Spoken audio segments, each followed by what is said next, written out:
Good morning everyone. आज हम करने वाले हैं 4 दिसंबर 2023 के इंडियन एक्सप्रेस न्यूज़पेपर का analysis.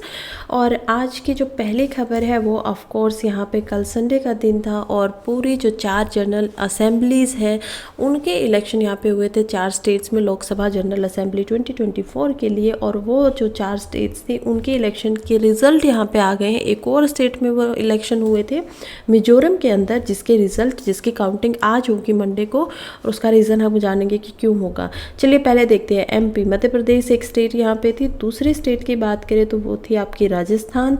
If we talk about the third state it was Chhattisgarh and fourth state यहाँ पे थी आपकी तेलंगाना। ठीक है, तो तेलंगाना यहाँ पे एक और स्टेट हो जाती है, this should be TL।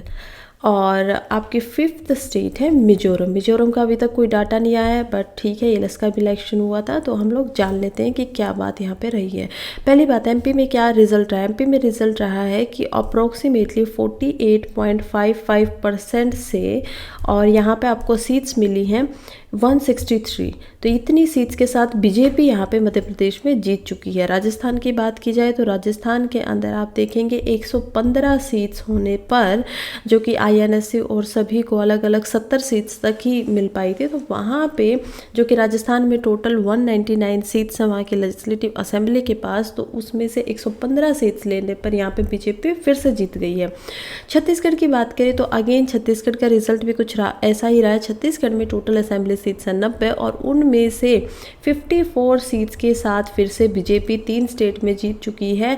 Telangana में अकेली ऐसा कांग्रेस है या फिर जो अप्लाइड यानी कि बनी हुई जो है उनकी IND के नाम से या INDAI के नाम से, तो वो वहाँ पे जीत चुकी है विद 64 सीट्स यहाँ पे। ठीक है, सो ये अभी तक का रिजल्ट रहा है। मिजोरम में अभी तक ये यहाँ पे नहीं किया गया है। उसका कारण क्या है कि वहाँ पे डिले कर दिया गया। पहले जो इलेक्शन कमीशनर है उन्होंने बोला था कि संडे को ही हर जगह पे आपकी वोटिंग काउंट होगी, लेकिन फिर इसको डिले कर दिया गया मिजोरम के लिए, क्योंकि मिजोरम एक बहुत ही रिलीजियस प्लेस है। वहाँ के जो ज़्यादातर लोग हैं वो संडे को चर्च में जाना पसंद करते हैं, और इसी वजह से यहाँ पे इस डिसीजन को चेंज कर लिया गया और उनको बोला गया कि ठीक है, उनके लिए जो काउंटिंग होगी जर्नली वो आपकी की जाएगी मंडे के दिन पे, और जो रिज़ल्ट आएगा ऑब्वियस सी बात है कि रिज़ल्ट आएगा आपको या तो मंडे को ही आ जाएगा शाम तक या फिर ट्यूसडे मॉर्निंग तक।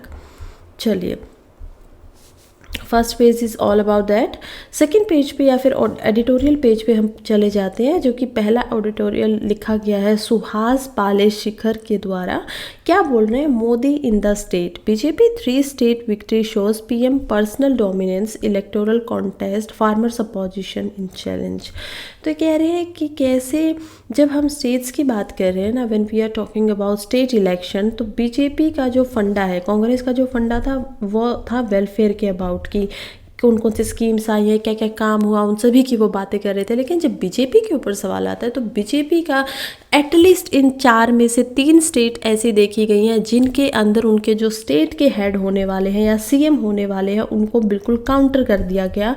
जो चीफ मिनिस्टर के आपके चेहरे थे उनको बिल्कुल अलग रख दिया गया और कहा गया कि स्टेट में भी आपके नरेंद्र मोदी जी को ही यहाँ पे जितवाना है। प्रेजेंट जो हमारे अभी प्राइम मिनिस्टर हो उनको यहाँ पे जितवा रहा, उन्हीं के फेस का यहाँ पे यूज़ किया गया। और ये बात सच है कि वो बहुत ही करिस्मेटिक पर्सनैलिटी है, इसी की वजह से वो जीत रहे हैं। तो एक तरीके से बीजेपी का और स्टेट का जो फेस अलग से होना चाहिए था वो यहाँ पे आया निकल के। तो सुहास पालेशिखर के ये मानना है कि जो 3 स्टेट में एक्सेप्ट जो आपकी तेलंगाना है उसको छोड़ के आपकी जो ऊपर की 3 स्टेट है जिसमें बीजेपी की विक्ट्री हुई है, उसका बिल्कुल कारण एक तरीके से ये भी है कि कैसे वहाँ पे नरेंद्र मोदी को एज अ आपका फेस बनाया गया है। फिर यहाँ पे ये बोलते हैं कि यहाँ पे अभी नेक्स्ट 6 महीनों के अंदर 4 जनरल असेंबली के इलेक्शंस और होंगे, और नेक्स्ट 6 महीनों के अंदर 2024 तक हमें पता चल जाएगा कि हमारी नई लोकसभा जो बनने वाली है वो कौन सी मेजोरिटी पार्टी बना पाएगी, किस मेजोरिटी पार्टी के पास इतना सपोर्ट हो पाएगा कि वो अपनी गवर्नमेंट फॉर्म कर पाएगी। तो ये हमें अब इलेक्शंस के बाद पता चल जाएगा। और राहुल गांधी के लिए कह रहे हैं कि राहुल गांधी के लिए जो कोएलिशन है ना वो ज़्यादातर इस सवाल पे थी कि कैसे सोशल जस्टिस ठीक से मिल रहा है नहीं मिल रहा है, या फिर कास्ट सेंसस की वगैरह की ये सारी बातें की जा रही थी। लेकिन यहाँ पे जो बीजेपी के लिए काम किया है वो दो चीज़ों ने काम किया है। पहला तो हम ऑलरेडी डिस्कस कर ही चुके हैं मोदी जी के फेस का, and the second thing here is about Hindutva. तो हिंदुत्व जो है उसने यहाँ पे बहुत बड़ा रोल निभाया है हिंदी स्पीकिंग स्टेट्स के अंदर, जो कि प्रीडोमिनेट करते हैं। यहाँ पे कह रहे हैं कि ये जो नरेंद्र मोदी गवर्नमेंट है उन्होंने यहाँ पर आप देखेंगे कि कैसे हिंदी स्पीकिंग जो भी स्टेट्स है उसमें हिंदुत्व का परचम लहराते हुए वहाँ के जो लोग हैं उनको अपनी तरफ किया है। ब्राह्मणिकल जो पीपल हैं उनको अपनी तरफ किया है कि हाँ हम लोग आपके साथ हैं। अगेंस्ट इसी के साथ रिफॉर्म के फॉर्म में दिखाते हुए जो ब्राह्मणिकल स्टार्टा के अंदर आपके सोसाइटी के अंदर जो नीचे के तबके पर पहुंचे हुए लोग हैं उनको इन्होंने बताया कि कैसे कास्ट से भी उनको अलग रखा है। और उनको लास्ट में जो उनकी स्पीच थी कि यहाँ पे 4 ही कास्ट हैं, जिनमें से उन्होंने फार्मर्स की बात की, सब कुछ बातें की, औरतों की बातें की। तो ये सब दिखाते हुए उन्होंने दिखा दिया कि मैं किन किन को यहाँ पे अपनी तरफ ले सकता हूँ या उनका सपोर्ट अपने लिए ला सकता हूँ। तो ये 2 मेन ऐसे रीजन थे जिनकी वजह से हम देख पाएंगे कि बीजेपी जो है वो कांग्रेस को यहाँ पे पछाड़ देती है। चलिए नेक्स्ट हमारा आर्टिकल है ए नोट फॉर रीजनल पार्टीज। देखिए अब अगर मिजोरम की कल बात होने वाली है तो मिजोरम का हम पहले ही देख चुके हैं कि कुछ एनालिसिस जिन्होंने किया था, सर्वे वगैरह किए गए थे, कुछ एनालिसिस हमने भी यहाँ पे पढ़े न्यूज़पेपर में। उन एनालिसिस में साफ साफ बताया गया कि मिजोरम के अंदर ना तो आपकी कांग्रेस आने वाली है और ना ही आपकी बीजेपी आने वाली है। रेदर मिजोरम के अंदर आएगी आपकी रीजनल पार्टी। और रीजनल पार्टी होती कौन है? कॉन्स्टिट्यूशन के हिसाब से बात करें, बल्कि कॉन्स्टिट्यूशन से भी ज़्यादा जो कि power representation of people act को दी गई थी 1951 में, उसके अकॉर्डिंग कुछ आपकी पार्टीज़ होती हैं नेशनल पार्टीज़ एंड सेकंड आपकी पार्टी होती है रीजनल पार्टीज़। तो नेशनल पार्टीज़ कौन होंगी? कुछ आपका एक स्टार्टा यहाँ पे बनाया जाएगा, क्वालिफिकेशन बनाएगी कि आपको लोकसभा की कम से कम 1% अगर आपको वोट्स मिली हैं, अगर टोटल जो आपकी स्ट्रेंथ है लोकसभा में, मान लीजिए अभी 550 पे हम लोगों ने इसको बना रखा है। 550 लोकसभा के अंदर हमारे एमपी जाते हैं, मेंबर ऑफ पार्लियामेंट बन के जाते हैं। उनमें से हम लोग अप्रॉक्सीमेटली अभी करंटली 543 मेंबर ऐसे हैं जो अपनी अपनी पोजीशंस में है, या इतने एमपी हम बोल सकते हैं कि करंटली हमारे पास हैं। अब इन एमपीज़ में से 1% ऑफ द स्ट्रेंथ यानी ऑलमोस्ट 54 से 55 जो एमपीज़ हैं, 55 यहाँ पे होना चाहिए, अगर इतने आपके मेंबर हैं तो आपको एज ए नेशनल पार्टी यहाँ पे घोषित कर दिया जाएगा। एक क्राइटेरिया ये है, और भी क्राइटेरिया, इनको सिंबल दिया जाता है। किसके द्वारा देगा? इलेक्शन कमीशन जो है वो देंगे। अब इलेक्शन कमीशन क्या है? इलेक्शन कमीशन जो है इसको रिप्रेजेंटेशन ऑफ पीपल एक्ट जो है वो बनाता है, बल्कि ये खुद में इलेक्शन कमीशन एक कॉन्स्टिट्यूशन बॉडी है। लेकिन ये जो आपका रिप्रेजेंटेशन ऑफ पीपल एक्ट है ना, ये जस्ट आपको कुछ और पावर प्रोवाइड करता है, फंक्शनिंग प्रोवाइड करता है। टेन्योर की बात की जाए तो यहाँ पे एक इलेक्शन कमिश्नर जो होता है वो 6 साल के लिए आपके टेन्योर को संभालता है। पहले स्टार्टिंग में ओरिजिनली हमारे इलेक्शन कमीशन के अंदर सिर्फ एक ही इलेक्शन कमिश्नर होता था, लेकिन बाद में इसको चेंज कर दिया गया और पहले रिपील किया गया, फिर दोबारा से इसको लाया गया, और अब एक हमारा होता है चीफ इलेक्शन कमिश्नर, और उन्हीं के नीचे सेम पावर सब कुछ करते हुए, नीचे भी नहीं बोल सकते एक्चुअली, जस्ट एक का नाम चीफ इलेक्शन कमिश्नर है और दो अदर इलेक्शन कमिश्नर भी होते हैं। तो यहाँ पे इलेक्शन कमिश्नर 1, यहाँ पे इलेक्शन कमिश्नर 2, और इसके बाद इस तरीके से कॉन्स्टिट्यूएंट होता है। इसके नीचे जाएंगे फिर आपके पास आ जाएंगे डिस्ट्रिक्ट कलेक्टर। तो डीसी जो होते हैं वो आपका एज अ रिटर्न ऑफिसर काम करते हैं डिस्ट्रिक्ट लेवल पर, कि वो ध्यान रखेंगे कि पोलिंग सही तरीके से हुई है नहीं हुई है। तो ये कुछ इसका कॉन्स्टिट्यूएंट होता है कि किस टाइप से इलेक्शन कमीशन काम करता है। अब ये सब समझने के बाद अब हमें समझ में आ गया कि कुछ पॉलिटिकल पार्टी ऐसी हैं जो एज अ नेशनल पार्टी का जिनको स्टेटस नहीं मिला हुआ है, राइट। नेशनल पार्टीज़ की बात की जाए तो बहुत ही कम अभी नेशनल पार्टीज़ इंडिया के अंदर है, 7 से 8, और बहुत सारी इंडिया के अंदर ऐसी पार्टीज है जो कि रीजनल पार्टीज़ है, कि वो अपने अपने क्षेत्र के अंदर, अपने अपने स्टेट के अंदर वो एज अ रहती हैं। ऑल राइट, अब हम बात करते हैं कि यहाँ पे आर्टिकल में क्या बात हो रही है। आर्टिकल में बात की जा रही है तेलंगाना के ऊपर। तो आर्टिकल जो लिखा है वो लिखा है अफरोज आलम जी द्वारा, जो कि मौलाना आज़ाद नेशनल उर्दू यूनिवर्सिटी में एक पॉलिटिकल साइंस के प्रोफेसर हैं और ये बताते हैं कि जब तेलंगाना की बात हुई है तो तेलंगाना में बड़ा अजीब देखने को मिला है कि कैसे जो एक रीजनल पार्टी प्रोमिनेंट स्टेट थी वो चेंज होकर बन गई है, उसमें जो कांग्रेस की जो है वो जीत हुई है। इसका कारण क्या रहा है? क्या इसका कारण ये है कि रीजनल पार्टी से गलतियां हुई हैं? तो उन्हीं के लिए थोड़ा सा एनालाइज करके चीज़ों को रखते हैं। जैसे तेलंगाना के ही केस को उठाया जाए तो इन्होंने स्टार्ट किया कि कैसे 2018 में जब पहले लग रहा था कि तेलंगाना जो है वो रीजनली पार्टीज में ही जीतेगा, जो कि लगातार 3 साल से जीत भी रहा था, मतलब 3 टर्म से लगातार जीता जा रहा था उसको। अगर 3 टर्म्स की बात की जाए तो 2000 अप्रोक्सीमेटली 3 से बार यहाँ पे आप देखेंगे कि गवर्नमेंट जो है वो लगातार यहीं पे आ रही थी आपकी रीजनल पार्टी की।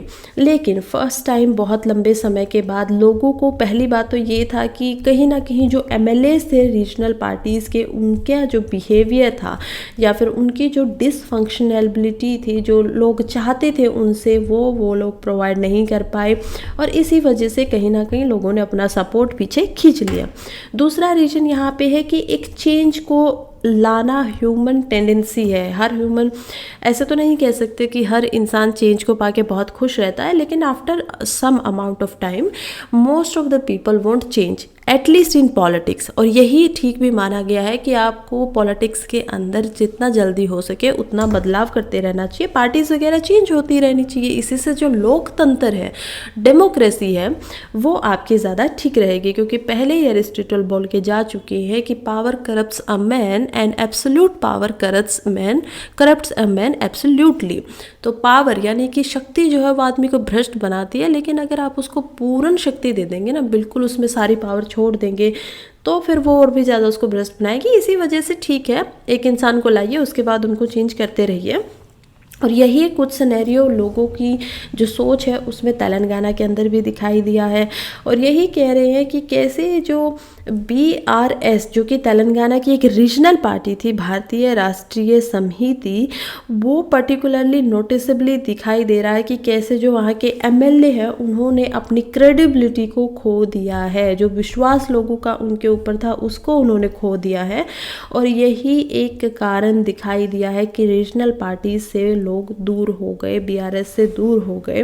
फिर ये कहते हैं कि चलिए ये तो 2 रीज़न से जो बड़े बड़े दिखाई दे रहे, थोड़ा और डीप लेवल पे जाके बात करते हैं। तो डीप लेवल पे बताते हैं कि कैसे अभी तक इनिशिएटिव्स की बात की गई थी, बहुत सारे इनिशिएटिव किए भी गए हैं, गवर्नमेंट इतने ज़्यादा टाइम से थी। जैसे कि बात की जाए तो हम देख सकते हैं कि आपका बेटियों के लिए, वुमन के लिए यहाँ पे इनिशिएटिव किए गए, फार्मर्स के लिए किया गया, आपके रिकॉर्ड्स को लेके यहाँ पे इनिशिएटिव किए गए, अदर इस शादी मुबारक नाम की यहाँ पे स्कीम्स बनाई गई, जो कि आपके जो मतलब बैकवर्ड क्लासेस जो होती हैं या फिर कहीं ना कहीं ऐसे लोग हैं जो अपनी अफोर्ड नहीं कर पाते थे, उन सब के लिए रथियु बंधु यहाँ पे लगाया गया। बहुत सारे स्कॉलरशिप दी गई माइनॉरिटीज़ को, स्टूडेंट्स को अब्रॉड में जाके पढ़ने के लिए।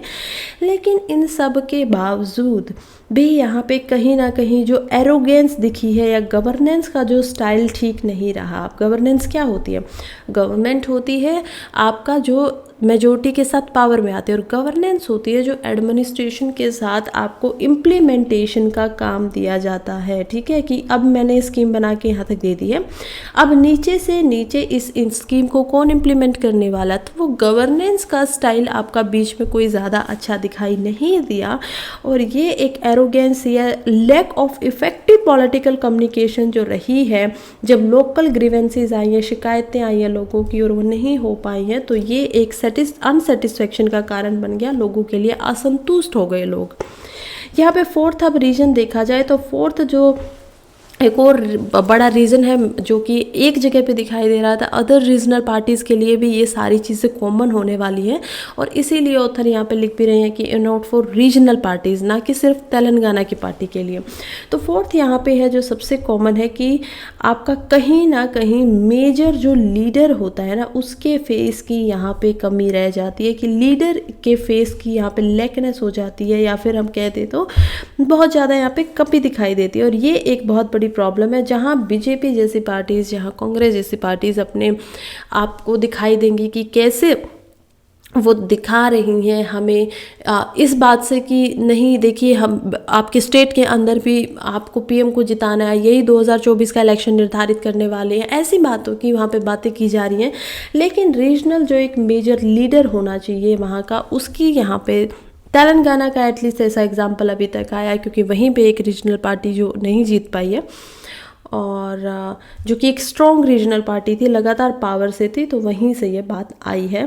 फिर ये कहते हैं कि रिसेलियंस ऑफ द बीजेपी भी क्लियरली देखा गया है कि कैसे उन्होंने ट्रेडिशनल वोटर्स को अपील किया, लोकल पार्टी के कैंडिडेट्स वगैरह को मोटिवेट किया और उनको जिता दिया।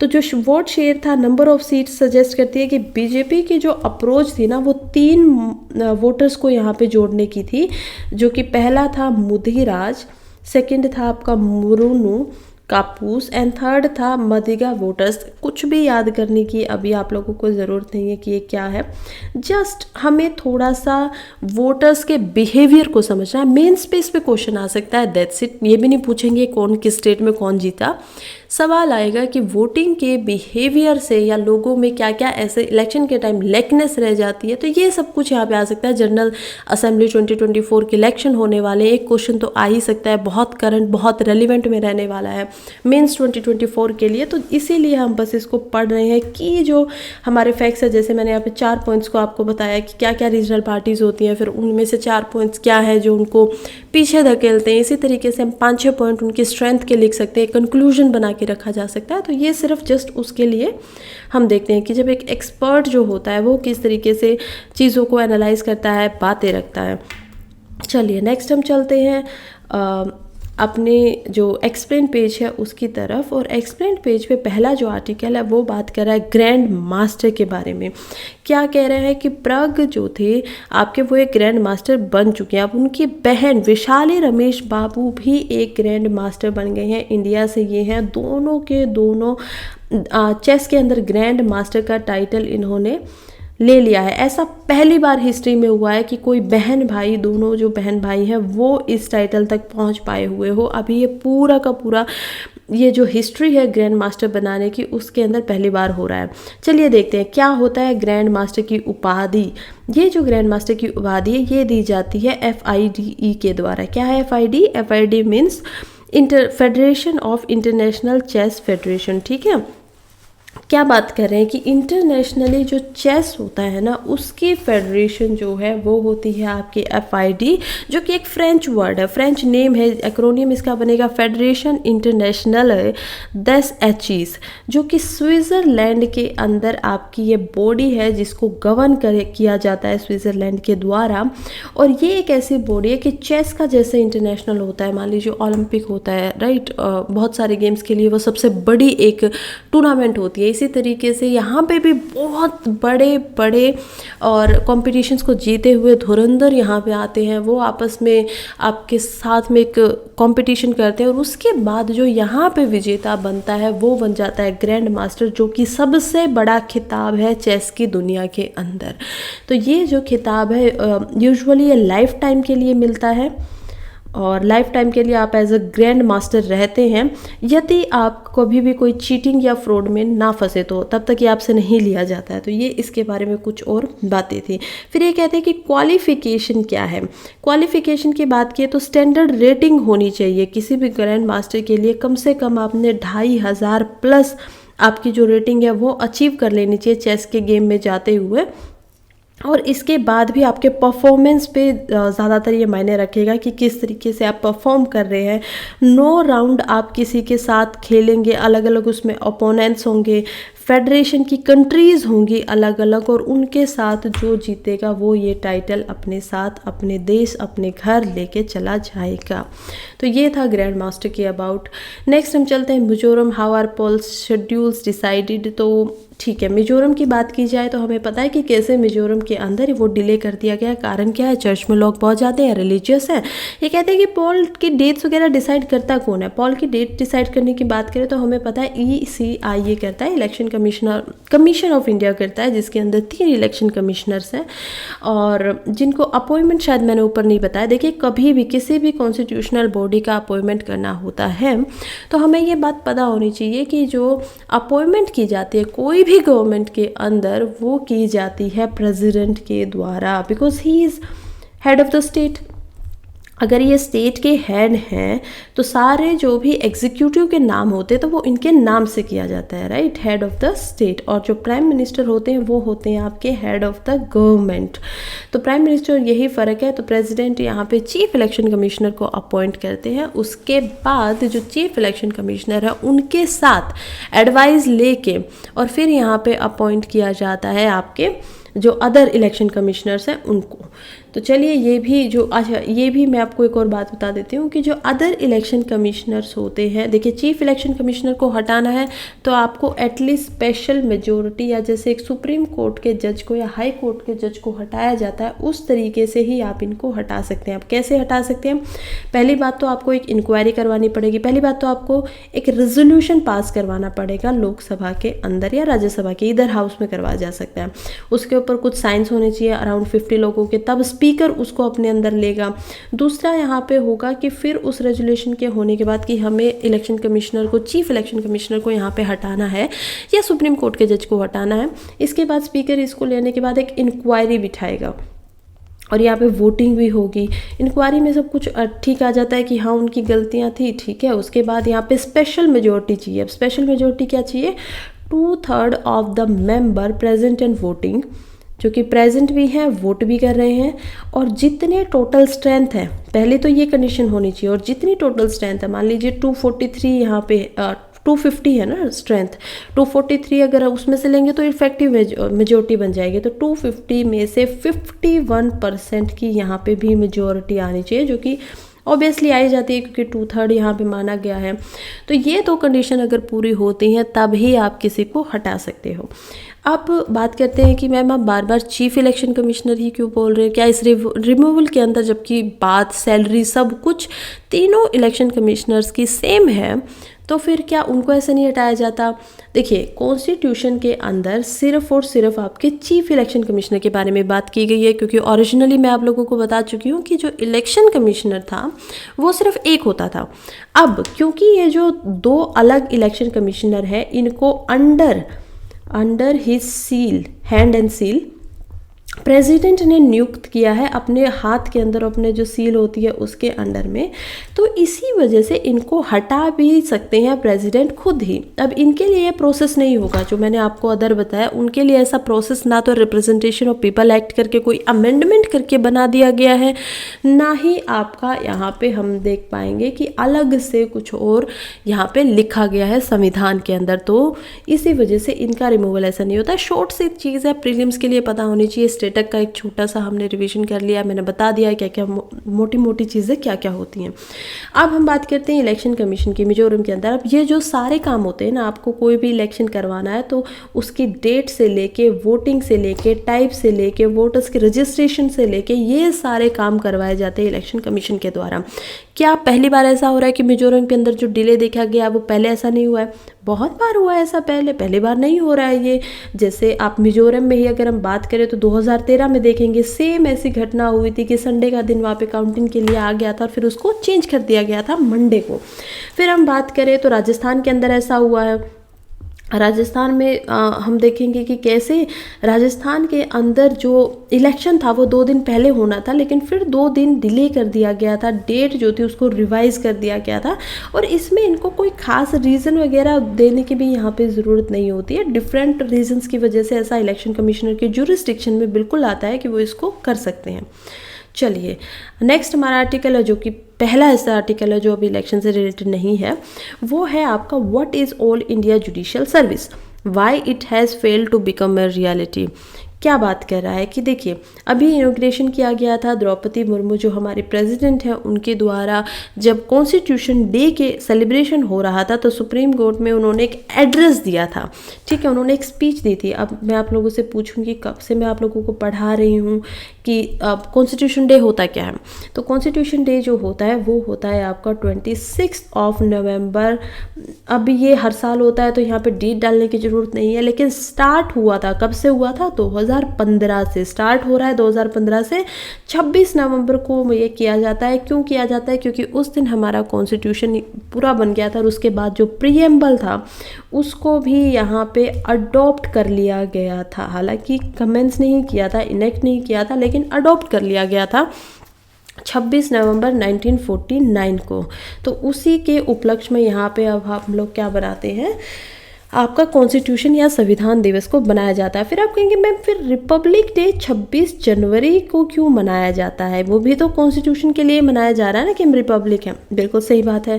देखिए कॉन्स्टिट्यूशन तैयार तो आपका हो गया था पहले ही, 26 नवंबर तक ये पहले ही हो चुका था, लेकिन जनवरी तक की यहाँ पे डेट को बढ़ा दिया गया क्योंकि जनवरी ही एक ऐसा दिन था, 26 जनवरी, जिस दिन पूर्ण स्वराज की मांग हुई थी, ठीक है। और ये जो पूर्ण स्वराज है उसकी मांग की गई थी यहाँ पे 1930 के अंदर, और इसके बाद से ही जवाहरलाल नेहरू को उसी दिन को नियुक्त किया गया कि हम एज अ सॉवरन यहाँ पे निकल के आ रहे हैं। आप देखेंगे ना कि कैसे प्रीएम्बल के अंदर भी सॉवरन कंट्री का इस्तेमाल किया गया कि अब हम किसी के अंडर नहीं हैं, हम बिल्कुल सॉवरन हैं। जो मांग इतने सालों पहले की गई थी उस पर काम किया गया और वो अब पूरी हो चुकी है। खैर ये थी एक्स्ट्रा बातें। अब चलते हैं आर्टिकल की तरफ। आर्टिकल क्या बोल रहा है? आर्टिकल कह रहा है कि संविधान जो है ना उसके आर्टिकल 312 ये बात बोलता है कि कोई भी जुडिशियल सर्विस, कोई भी जो अपॉइंटमेंट करते हैं जुडिशरी के अंदर, उसके अंदर आपको एक ऑल इंडिया जुडिशियल सिस्टम बनाना चाहिए, सर्विस बनानी चाहिए, ऑल इंडिया जुडिशियल सर्विस होनी चाहिए। अभी होनी चाहिए तो मतलब अभी तक ऐसा कुछ है नहीं, तो फिर ये जुडिशरी के अंदर जो जजेस होते हैं उनका अपॉइंटमेंट होता कैसे है? चलिए ये देख लेते हैं पहले। अलग अलग स्टेट का हमें पता है कि जो जुडिशरी है वो एक इंटीग्रेटेड आपका पैटर्न को लेती है, राइट। पहले हाई कोर्ट आएगा, फिर पहले सुप्रीम कोर्ट आएगा, फिर हाई कोर्ट आएगा, फिर डिस्ट्रिक्ट कोर्ट्स आएंगे। इस तरीके से ये काम करती है। तो यहाँ पे जो आपका जब जुडिशरी की बात होती है स्टेट लेवल पे कि डिस्ट्रिक्ट लेवल पे, उस जुडिशियल सिस्टम के अंदर अलग अलग स्टेट अपने अलग अलग एग्ज़ाम करवाती हैं। आपकी जो स्टेट होती है PSC SPCS, तो इनके द्वारा स्टेट पब्लिक सर्विस कमीशन के द्वारा यहाँ पे अलग अलग एग्ज़ाम प्रोवाइड करवाए जाते हैं, और उन्हीं के साथ में फिर आपके जो डिस्ट्रिक्ट जज होते हैं या फिर आपके सिविल जज होते हैं, इन्हीं के अंदर फिर सेशन जज होते हैं, एडिशनल सिविल जजेस होते हैं, एडिशनल सेशन जजेस होते हैं, जॉइंट डिस्ट्रिक्ट जज होते हैं, असिस्टेंट डिस्ट्रिक्ट जज होते हैं, चीफ जज of small cause court, chief presidency magistrate, इन सभी की नियुक्ति की जाती है।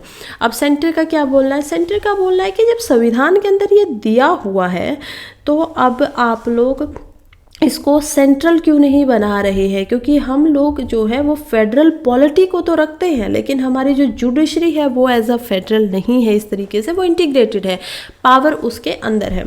तो देखिए अब एक से लेके तो इसी का बार बार ये बात हो रही है। 1951 के अंदर से ही ये मुद्दा शुरू हो गया था कि कैसे जो जुडिशियल है वो ऑल इंडिया लेवल पे होनी चाहिए, और कोई रेपुटेटेड सेंट्रल बॉडी, जैसे यहाँ पे जो लॉ कमीशन आया था आपका, लॉ कमीशन जिसकी रिपोर्ट आती है 1958 के अंदर, तो ये आपका फर्स्ट लॉ कमीशन था। और ये भी यहाँ पे यही एडवाइस कर रहा था कि इंडिया के अंदर UPSC जो संस्था है उनको यहाँ पे एग्ज़ाम करवाने चाहिए, और सेंट्रल लेवल पे, ताकि सभी की ट्रेनिंग अच्छे से हो सके, एक जैसे ट्रेनिंग हो सके, अपॉइंटमेंट्स में देरी ना हो, एक साथ सब कुछ किया जा सके। सेंट्रल लेवल पे ऑल इंडिया जुडिशियल सिस्टम बना देना जाना चाहिए। हालांकि इसके ऊपर आगे काम नहीं हुआ। फिर आपका आता है अगेन एक और लॉ कमीशन रिपोर्ट आई, जो कि आई थी 1978 में। अप्रोक्सीमेटली 20 साल हो चुके हैं, 1958 से 1978 तक होते होते, और 20 साल के बाद भी यहाँ पे फिर से उसी बात को दोहराया जाता है। उसके बाद पार्लियामेंट 2006 के अंदर एक स्टैंडिंग कमेटी यहाँ पे बनाती हैं, अब कमिटीज़ क्या होती हैं, कुछ एडहॉक होती है, कुछ परमानेंट होती हैं, वो हमें पता है। स्टैंडिंग जो होती है वो ऑब्वियस सी बात है कि परमानेंट एक बॉडी है। और स्टैंडिंग कमेटी यहाँ पे बनाती है personnel public grievances law and justice. 15th report जब ये निकालती हैं तो ये कहते हैं कि हाँ, जो ऑल इंडिया जुडिशियल सर्विस है उसको बना देना चाहिए, और इसी की वजह से यहाँ पे एक बिल भी ड्राफ्ट किया जाता है। हमें पता है कि कोई भी कानून जब बनाना होता है तो उसे बनाने से पहले उसकी सबसे पहली जो स्टेट है वो है ड्राफ्टिंग होता बिल।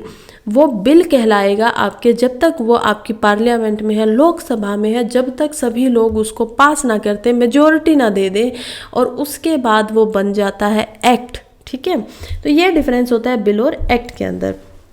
बिल को यहाँ पे ड्राफ्ट कर लिया गया था, फिर क्या हुआ, फिर एक्चुअली में इसके ऊपर काम नहीं किया गया, लेजिस्लेशन नहीं की। सुप्रीम कोर्ट में भी एक केस जाता है, 1992 के अंदर सुप्रीम कोर्ट में केस गया था, ऑल इंडिया जजेस association versus union of India, और उसमें सुप्रीम कोर्ट ने ये जजमेंट दिया कि ये काम सेंटर की लिबर्टी है और उनको जो इसके ऊपर लेना है फैसला वो अपने अनुसार ले ले। यानी कि जो यूनियन की लिबर्टी है उनका लेजिस्लेचर में ये काम आता है, संविधान में लिखा गया है कि आप बना सकते हो, तो सुप्रीम कोर्ट इसमें उनकी पावर्स को नहीं हटा सकता।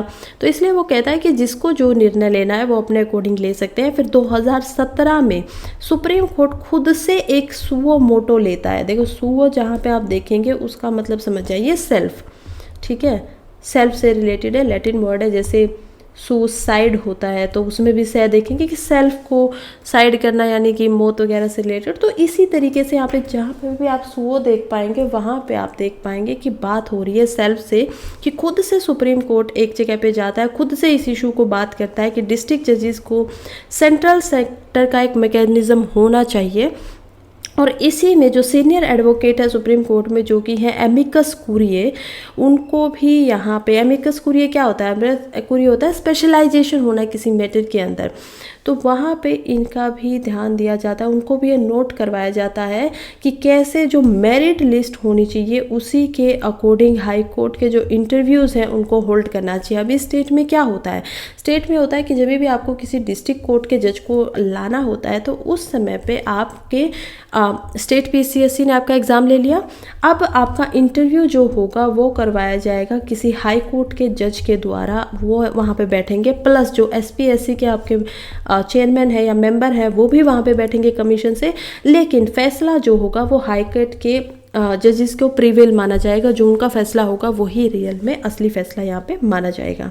तो ये अभी तक होता है। 2017 में फिर से यहाँ पे ड्राफ्ट बनाया जाता है। फॉर्मर जो हमारे लॉ मिनिस्टर रह चुके हैं किरण रिजिजू जी, वो इस ड्राफ्ट को बनाते हैं, लेकिन अभी तक इस पर इम्प्लीमेंटेशन नहीं हो पाई, और अभी तक अगर नहीं हो पाई है, कोई भी एक्ट नहीं बन पाया, तो हम समझ सकते हैं कि इसी वजह से इस मुद्दे पे बात हो रही है।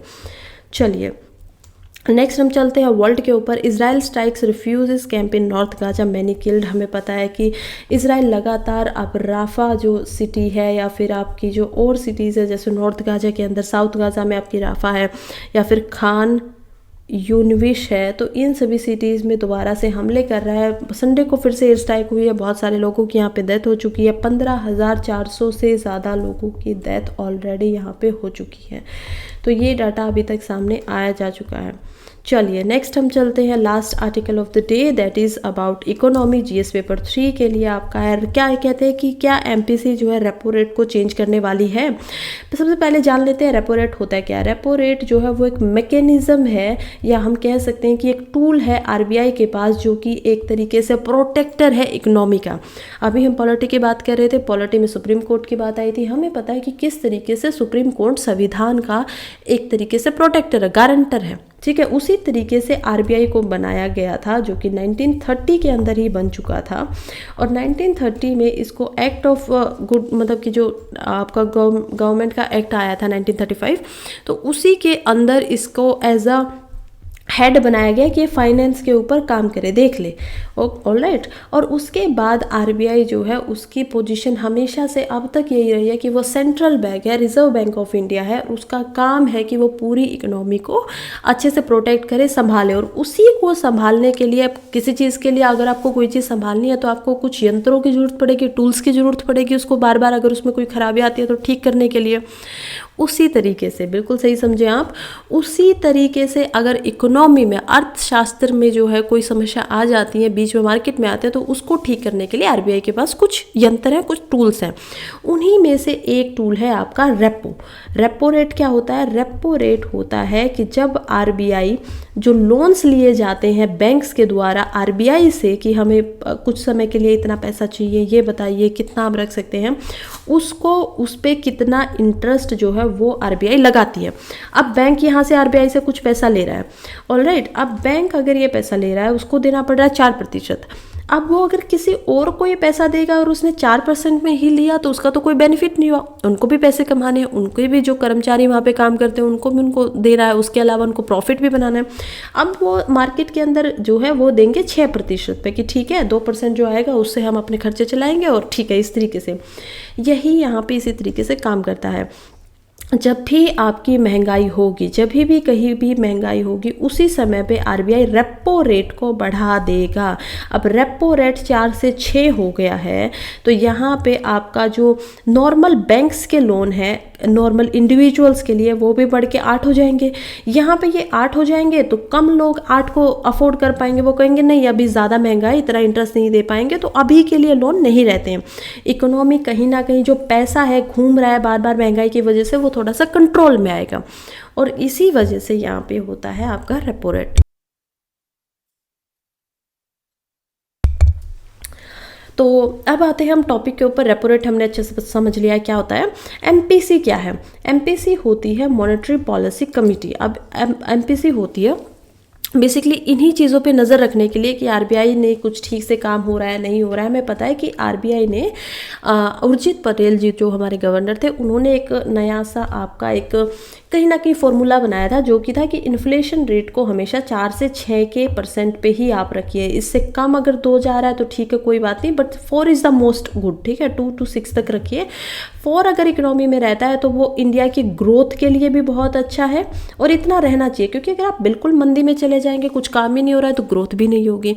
तो इसी वजह से ग्रोथ भी इम्पोर्टेंट है साथ में, और साथ में आपका हम देखेंगे कि महंगाई भी बहुत ज़्यादा नहीं होनी चाहिए, क्योंकि महंगाई भी बहुत ज़्यादा होगी फिर से ग्रोथ नहीं होगी। तो इसी वजह से ये इन चीज़ों को बैलेंस रखना होता है, उसी के लिए आपकी मॉनेटरी पॉलिसी कमेटी है।